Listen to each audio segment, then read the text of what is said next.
Sagna.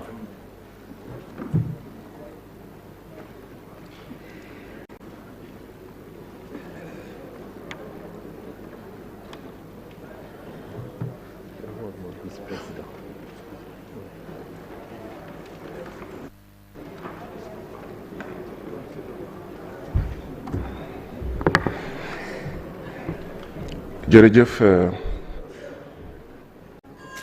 monsieur le président bi ñu forcé mbokk yi maa ngi leen di nuyu yéen ñëpp ci seen tur ak seen sant di nuyu waa gouvernement bi ak ñi nga xam ne ñoom la ñu àndal li nga xam ne moom laa bëgg a njëkk a wax moo di ne rapport bi amul rapportu assemblée nationale ak rapportu gouvernement ci yoon loolu warul am donte nit yi dañuy naan mais chasseur ak lion buñ doon nettali histoire bi ku ci nekk sa historien nu mu la neexee la koy expliquer man mënuma comprendre député yi quelle que soit coalition bi ñu bokk def liggéey bu am solo mu mel ni y a une stratégie de censure, une stratégie d'invisibilisation de certaines idées et de certaines questions. Je vais en citer quelques-unes. benn bi mooy kan moo sañ a wax ne bésu commission waxtaanewuñu mbiru réforme hospitalière 1998 amul benn ligne consacrée en fait à ça. La réforme hospitalière de 1998 bi nga xam ne fii lañ ko voté Assemblée nationale pour expliquer lan moo tax Sénégal boo amulee xaalis boo feebaree da ngay dee parce que l'hôpital a été transformé en entreprise. On en a parlé, oui ou non? Ce n'est pas là. Comment est-ce qu'on peut parler de santé, de commission, député yi wax ko, on fait un rapport, aucune trace de ça. C'est pas normal. ak lu ñu far te ñàkk far day xañ wërsëg dëgg la mais nañu wax li am jàngoro li koy njëkk a faj mooy nangu ne lii mooy jàngoro bi wala lii lañ ci wax waaye bu fekkee dañoo bëgg a faj wér-gu-yaram bu Sénégal ba pare lu Faatu wax ñu nëbb ko lu Duudu wax ñu nëbb ko lu Farba wax ñu nëbb ko lu Abbas wax ñu nëbb ko lu Astu wax ñu nëbb ko mais ça c'est pas bon, c'est pas bien. Pourquoi est-ce qu'on fait comme ça? Pourquoi est-ce qu'on procède comme ça? muy benn ñaareel bi kan moo sañ a wax ne ci commission santé bi muy daje nous n'avons pas parlé de sàcc bu ñuy sàcc ci biir hôpitaux yi mu am ay nit yi ci d'accord ou pas ndax bésu commission wax nañ ne dans les hôpitaux il y a des détournements wax nañ ko pas un seul mot sur ça ndax wax nañu ne concours ENDSS juróomi at mu ngi nii en tout cas am na ñu ko wax ubbi wuñ ko aucune trace de ça ndax wax nañ ne waa contractuel ministère de la santé et de l'action sociale ñu ngi wax ne ministère bi da leen di ponctionner xaalisu IPRES ba pare du ko reverser wax nañ ko wala waxuñu ko aucune trace de ça ndax wax nañ liggéeykatu CTE yi nga xam ne ñoom la ñu tegoon ci kanam ci xeexu mbas mi te ñu am ay arriérés wax nañ ko wala waxuñu ko aucune trace de ça ndax wax nañ loi d'orientation sociale mais ci wàllu décret d'application yi nga xam ne jëluñu ko wax nañ ko wala waxuñu ko aucune trace de ça ndax wax nañu incident bi nga xam ne moo amoon ci commission c'est un rapport ñetti président groupe parlementaire yi gisee ñëw seen porte-parole ñëw ci commission bi ne les députés ne sont pas satisfaits. Comment est-ce qu'on peut toutes ces idées-là on biffe te ñun ñëpp ñoo bokkoon ci commission bi mais c'est pas bon lii yëpp fi may daanelee mooy lii yëpp nekkul ci biir rapport bi et ce n'est pas normal c'est pas parce que dama far fii wala far fii moo tax ñuy nëbb yenn idées yi donc surtout bu fekkee ay idées la yoo xam ne ce sont pas des idées personnelles ce sont pas des idées politiciennes ay idées la yoo xam ne day jëmal kanam wàllu wér-gu-yaram dama koy waxaat tant que l'Assemblée nationale parewul pour respecter ñu joxe rapport yi 24 heures avant ça veut dire que Assemblée nationale parewul pour respecter dara te loolu suñu règlement intérieur la dafa métti nag fii liste d'intervenants dañuy sàcc waaw ñun député yi dañuy sàcc Guy Marius Sagna fu mu war a teg ñu teg fa keneen fu mu war a teg ñu teg fa Guy Marius Sagna voté dañuy sàcc rapport ñu sàcc li war a nekk ci rapport bi ñu sàcc joxe rapport 24 heures avant ñu sàcc mais naka la réew mi di jage naka la assemblée nationale di jage lépp ñu sàcc dara du jaar yoon lu gën a ñàkk fayda du jaar yoon et on veut avancer comme ça mais c'est pas bon ce n'est pas bon jërë ngeen jëf. Merci. Le collègue Thierno Alassane Sall a la parole.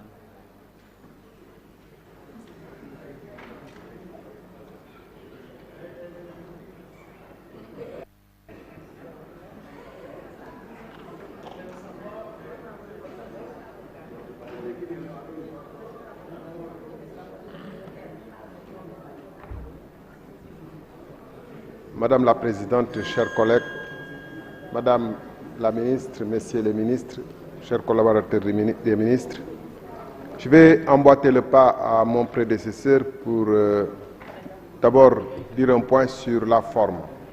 Je crois que l'Assemblée nationale, si je ne me trompe pas, a codifié, et je l'ai dit plusieurs fois ici, la transcription de nos langues nationales. Ça peut être un point de détail.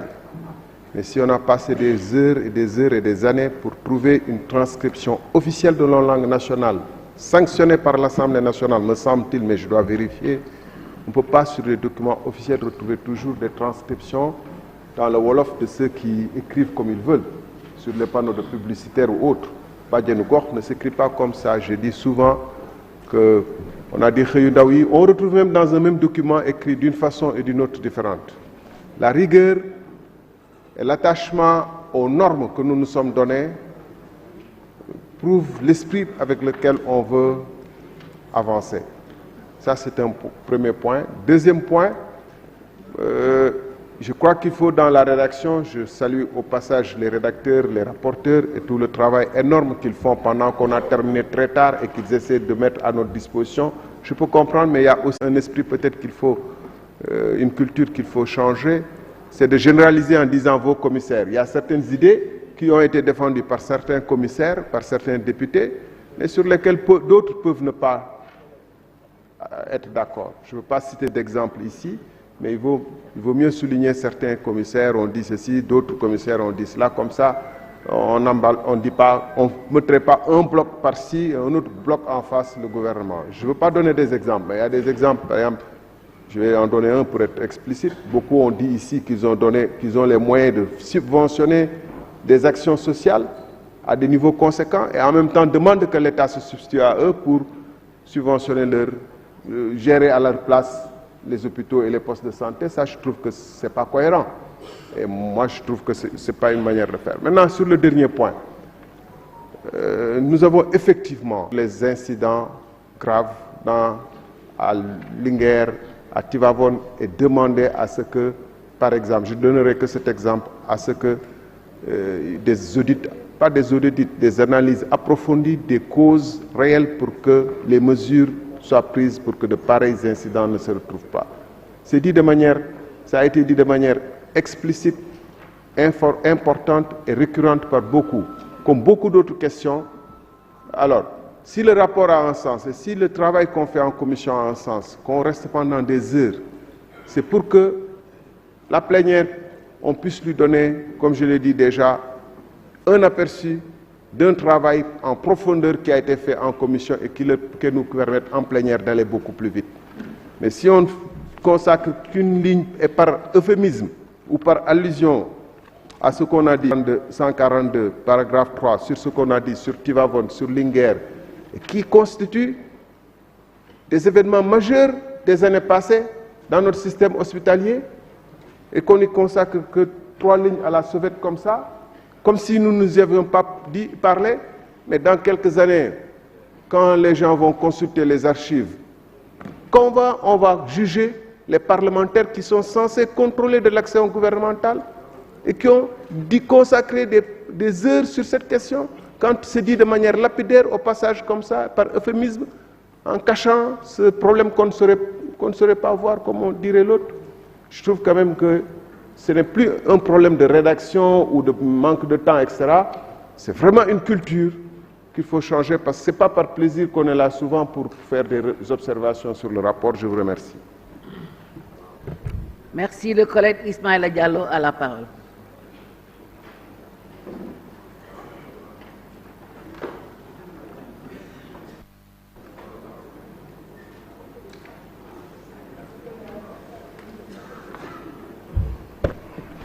Assalamu alaikum. Merci Madame la Présidente. Madame la Ministre et collaborateurs et ministres yi fi teew. Tout d'abord, je vous invite à la page 140, paragraphe 9, ligne 1. Je pense que monsieur le rapporteur, en lisant même, vous avez constaté, il a ensuite donné, vous avez sauté donné, il a ensuite donné la parole. Bon, comme nous ñi fi jaar waxee man aussi tamit amoon naa ay préoccupations surtout sur la convention Médicrime mooy loi bi nga xam ne dañ ko war a bokk ak ñëpp ñi nga xam ne ñu ngi nekk ci àdduna bi pour ñu xeex garab yu bon yi nga xam ne dañ koy dugal ci réew mi te muy rey askanu Sénégal gisuma ko ci rapport bi te daf ciy war a am na beneen bi nga xam ne nag naqari na ma je sais que aussi tamit naqari na képp ki nga xam ne woon yaa ngi nekkoon ci saa bi mooy madame la ministre kàddu yi nga yëkkatoon jëmale ko ci ñi nga xam ne dañu am feebaru roño sa kàddu yooyu nga yëkkati nag bugg nañ fii nga tuub ko fi waroon na fay bokk nag parce que ñooñu ci Sénégal lañ bokk xamul ci salle bi ndax kenn ci ñun ñii amee na jàngoro googule mais kàddu yoo xam ne vraiment manque de respect te warul koo xam ne ci acteur de santé la bokk benn warul ki nga xam ne moom lañ dégg suñu ministère de la santé aussi tamit dafa nekk jigéen dafa nekk yaay te yaay dafa jaboote ñëpp merci beaucoup. La parole est à la collègue Amy Ndiaye.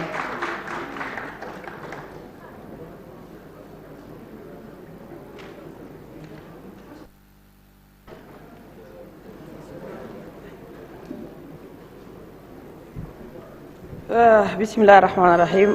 La hawla wa la quwwata illa billahi al-azim. Merci Madame la Présidente. Merci Monsieur le Président. Mes chers collègues, Madame, Monsieur les ministres ak collaborateurs ministres bi ñu ngi leen di nuyu. Monsieur le Président ñoo ngi santaat yàlla comme daawuñ la woon wax président booy dugg duñ jóg tey dikk nañ fi taxaw ne président bi nga xam ne dañu ko forcer kon alhamdulilah. beneen bi ci topp Madame le ministre de la santé et de l'action sociale ñu ngi rafetlu sa passage ci commission finance bi ndax dang ñoo sigil sagal ñu wut te président de la république son excellence monsieur Macky Sall di ko wut ci réew mi mooy nit ku am xam-xam am teggin xam ni muy waxee ak nit ñi feebaru roño boobu muy wax ju tegginu nga ci wax ñu rafetlu ko madame la ministre jërëjëf waaye man ma jaaxle lool waaye sax du ma jaaxle ndax man mi nga xam ne ca tool ya laa jógee ca kaw ga man de xàmmee naa rapport ak procès verbal man Amy Ndiaye ñii bi xàmmee naa ko ma ne rapport ak procès verbal xàmmee naa ko waaye nag noonu la ndax ministre boo xam ne dañ laa dàq ndax ñàkk compétence ñu dàq la nga ne damaa démissionné tey bu la neexee fii nga taxaw di wax te xàmmee woo rapport ak procès verbal beneen bi ci topp mooy madame la ministre dañoo kontaan dañoo bég ci yow kontaan ci programme ak projet ak PSE bu président de la république ñoo ngi sant nit ñi di leen gërëm ndax ñun télé yi taxu ñoo jóg vidéo yi taxu ñoo jóg te duñu ay populiste nañ wax ci wax ji ñu wax ci li nga xam ne mooy budget bi ñu fi indi maa ngi sant ñëpp di gërëm ñëpp wasalaam. La parole est à Nderi Loum. La parole est à notre collègue Nderi Loum.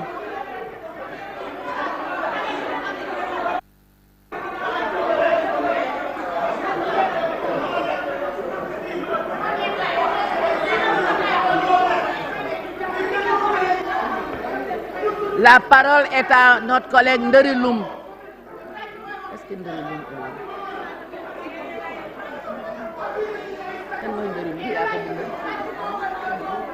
Nderi Loum a la parole.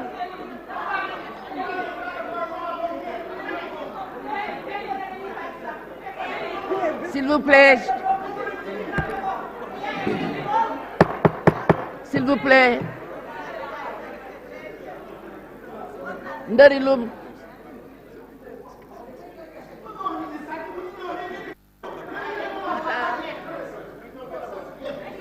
S'il vous plaît, l'incident est clos, on continue. L'incident est clos, on continue.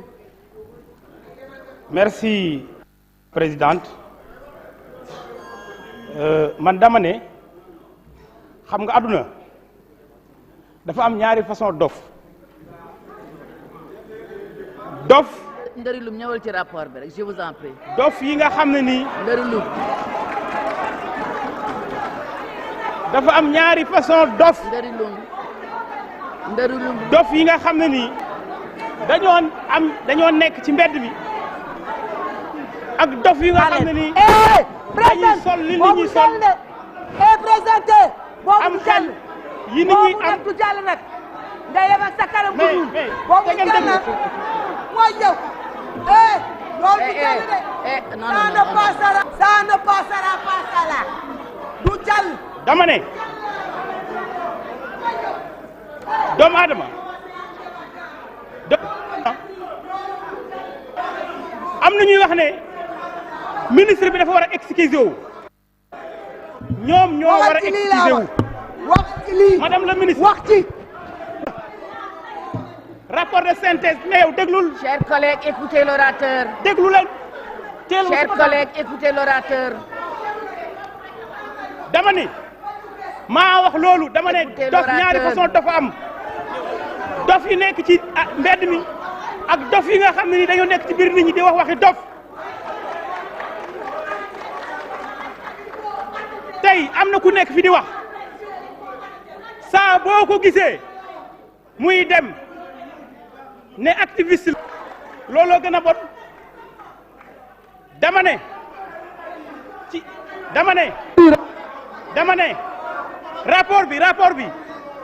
rapport bi c'est le rapport automatique rapport bi dañoo nekk commission yéen ñëpp Parlez du rapport, s'il vous plaît. ci rapport bi On n'a pas besoin de répondeur automatique. mais déglu leen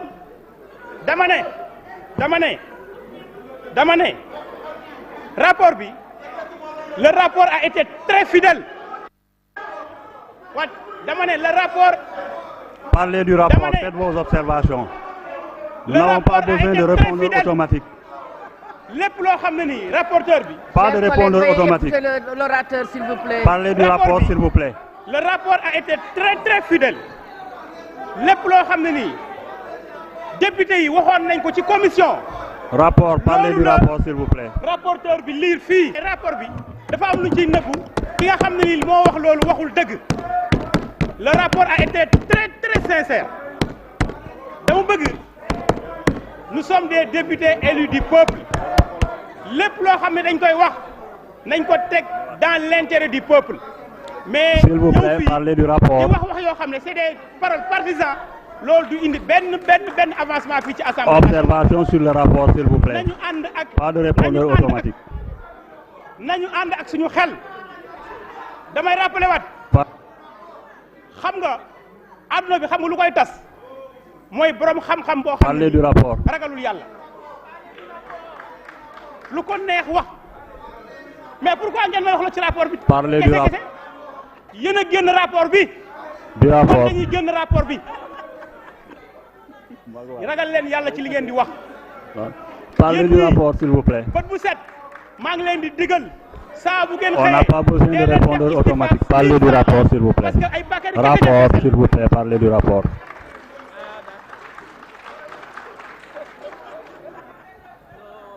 La parole est à monsieur le rapporteur sur les observations.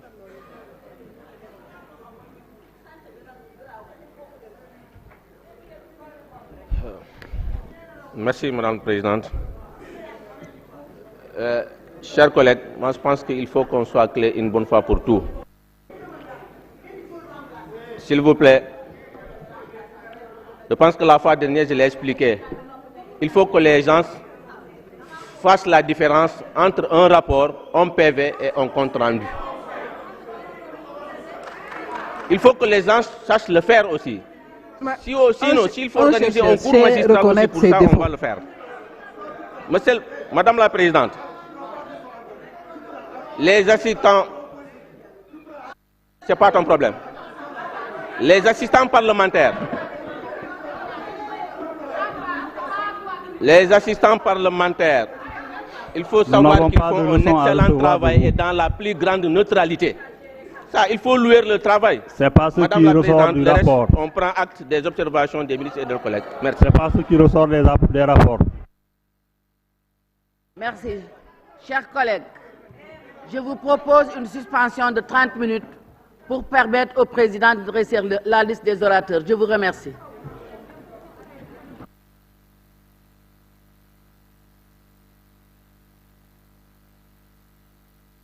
Nous reprenons nos travaux à 11 heures.